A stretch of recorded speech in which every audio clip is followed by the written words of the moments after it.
tall young men led the way, carrying laurel branches to lay at the hero's feet.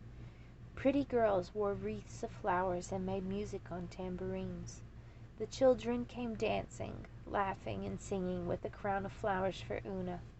They gazed in wonder at the victorious knight. But when the people saw where the dead dragon lay, they dared not come near to touch him. Some ran away, some pretended not to be afraid.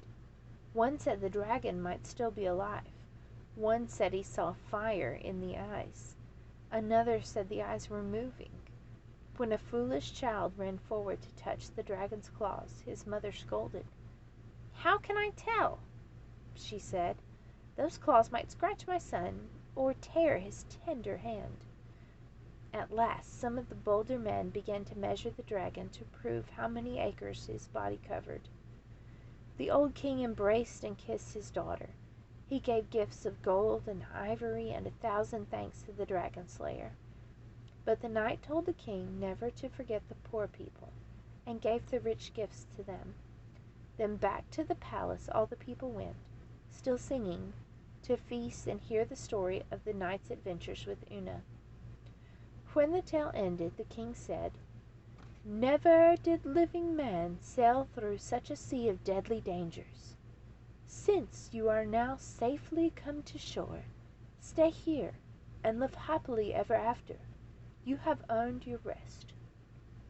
But the brave knight answered, "No, my lord. I have sworn to give knight service to the Fairy Queen for 6 years. Until then, I cannot rest." The king said, "I have promised that the dragon slayer should have Una for his wife, and be king after me.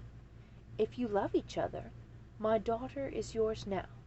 My kingdom shall be yours when you have done your service for the Fairy Queen and returned to us."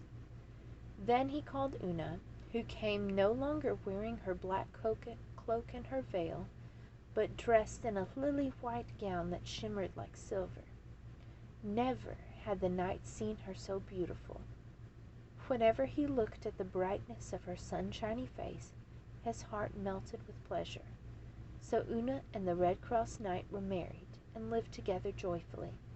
But the king did not forget his promise to serve the Fairy Queen, and when she called him into service, off he rode on brave adventures, until at last he earned his name, St. George of Merry England. That is how it is when jolly sailors come into a quiet harbor. They unload their cargo, mend ship, and take on fresh supplies. Then away they sail on another long voyage, while we are left on shore, waving goodbye and wishing them Godspeed. The end.